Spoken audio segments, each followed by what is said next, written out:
Merci à toutes et tous de nous rejoindre. Le Salon du Travail et de la Mobilité Professionnelle. Nous y sommes en direct à regarder sur rebondir.fr ces émissions et puis sur le site du Salon du Travail et de la Mobilité Professionnelle avec nos invités. Jérôme Druna nous a rejoint, directeur général de l'APAGL. Bonjour. Bonjour. Merci Jérôme d'être avec nous. On va commencer quand même à rappeler ce qu'est l'APAGL, si vous le voulez bien. Absolument. Donc l'APAGL, c'est une association, en fait, c'est l'association pour l'accès aux garanties locatives, Oui. qui est gérée par les partenaires sociaux, c'est-à-dire le patronat et les syndicats de salariés, et qui appartient à un groupe qui s'appelle le groupe Action Logement. Oui. Et Action Logement, c'est ce qu'on appelait avant le 1% logement. C'est quoi le Action Logement? En fait, c'est un groupe paritaire géré par les partenaires sociaux qui est financé par une cotisation des entreprises de plus de 50 salariés du secteur privé. Et grâce à cet argent, en fait, on propose des aides, que ce soit aux salariés ou aux non-salariés, dont une aide qui est portée par l'APAGL qui s'appelle Visal. D'accord. Alors, du coup, comment ça fonctionne? Racontez-nous un petit peu quel est le fonctionnement précis de ces aides. Alors, moi, je vais parler d'une aide particulière qui s'appelle Visal, en fait, qui est une caution. En Ouais. fait, on va se porter caution pour quelqu'un. Ouais. Et le fonctionnement est très simple, puisque en fait, il suffit d'aller sur le site visal.fr.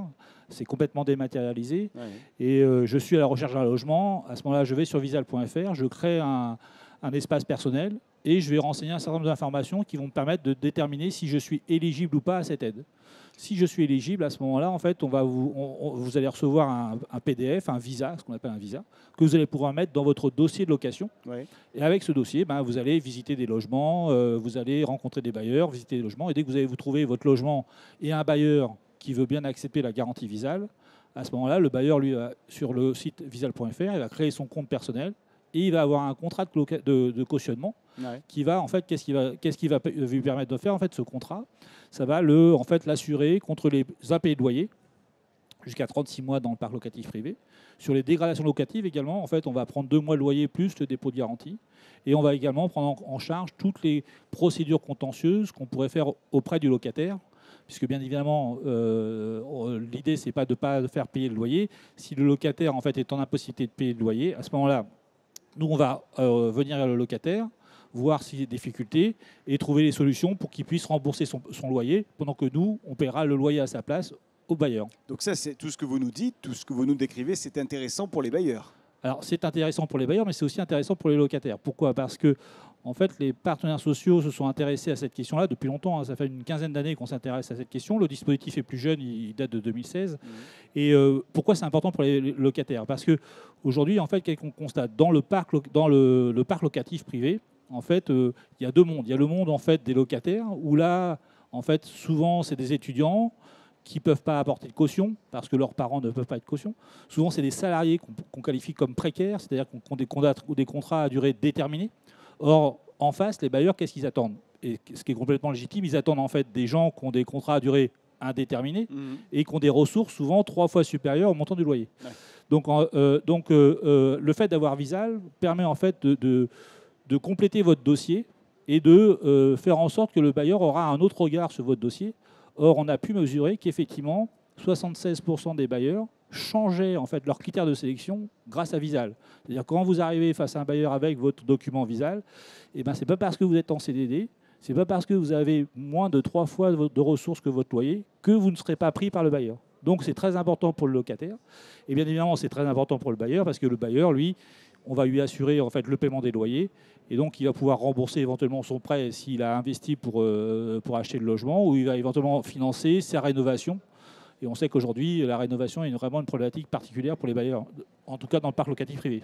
Le lien avec le logement et le travail, il existe. D'ailleurs, c'est pour ça que vous êtes sur le Salon du Travail et de la Mobilité Professionnelle aujourd'hui. Quel est le lien que vous voyez, vous? C'est plutôt une question, je vais vous le poser en question. Alors, c'est un lien en fait historique pour le groupe Action Logement. Le groupe Action Logement existe depuis 70 ans et ce lien emploi-logement est un élément très important. Il y a une étude d'une dizaine d'années en fait, qui avait été faite par Crédoc qui montrait que 500 000 emplois n'étaient pas pourvus à cause du manque de logement à proximité de ces emplois. Donc on voit que ce lien en fait est prégnant et il suffit de regarder un peu la presse, par exemple sur les emplois saisonniers. Aujourd'hui, beaucoup d'entreprises n'embauchent pas parce que les salariés n'arrivent pas à trouver un logement à proximité de leur lieu de travail.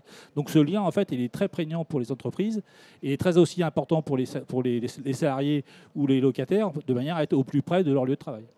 Aujourd'hui, sur le salon du travail, vous rencontrez qui vient vous voir? Quelles sont les questions qu'on vous pose? Alors, c'est principalement des étudiants ou alors des alternants ou des jeunes en fait, qui vont venir nous poser la question, en fait, c'est quoi Visal? Est-ce que j'ai le droit à Visal? Comment je peux l'utiliser? Donc, ce que j'ai dit tout à l'heure, en fait, aller sur le site visal.fr.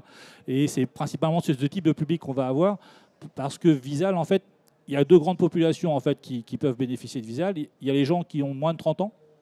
Et pour faire simple, on va prendre tout le monde, mais on va regarder ce qu'on appelle leur taux d'effort, c'est-à-dire on va regarder le montant du loyer rapporté aux ressources, et ça, il ne faut pas que ça dépasse 50%.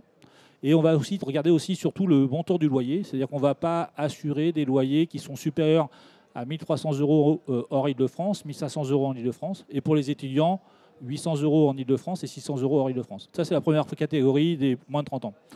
Il y a une deuxième catégorie des plus de 30 ans qu'on a pu aussi rencontrer ici au salon, où là, en fait, les critères de sélection sont un peu différents. En fait, on va prendre des gens qu'on appelle en double mobilité, c'est-à-dire qu'ils ont changé d'emploi et de logement. Donc voilà, c'est vraiment notre cible. On va prendre des gens qui gagnent moins de 1 500 € net. On va prendre des gens qui sont en mutation professionnelle ou des gens qui ont signé ce qu'on appelle un bail mobilité. En fait, c'était un bail en fait, assez récent, meublé, et toujours dans les mêmes critères de taux d'effort et de loyer plafond. Donc, en fait, voilà, on a rencontré ce type de personnes au salon qui cherchent en fait, à comprendre comment ça fonctionne. Et surtout, ce qu'on veut leur faire comprendre, c'est que grâce à Visal, eh ben, on leur facilite l'accès au logement et donc on leur facilitera l'accès à l'emploi. Du coup, on voit si on a accès à ces aides-là et à ces dispositifs-là sur les sites que vous avez cités précédemment. Et puis après, il y a un accompagnement qui, je l'imagine, est personnalisé. Alors oui, tout à fait. En fait, on estime qu'à peu près 70% des gens qui rentrent dans le parc locatif privé sont éligibles à Visal. Donc il y a grande chance que vous soyez éligible à Visal. Et effectivement, en fait, dans la démarche, comme ça, assez simple, dans un cas de satisfaction nous montre que c'est très simple à utiliser. Après, là où l'accompagnement va avoir lieu, c'est quand je vais être en situation d'impayé, parce que j'ai eu un accident de la vie, parce que j'ai un problème. Là, effectivement, en fait, Action Logement va accompagner le locataire pour en fait, pouvoir se rétablir, reprendre son paiement du loyer, rembourser sa dette, et de manière à ce qu'en fait, il puisse reprendre une vie normale.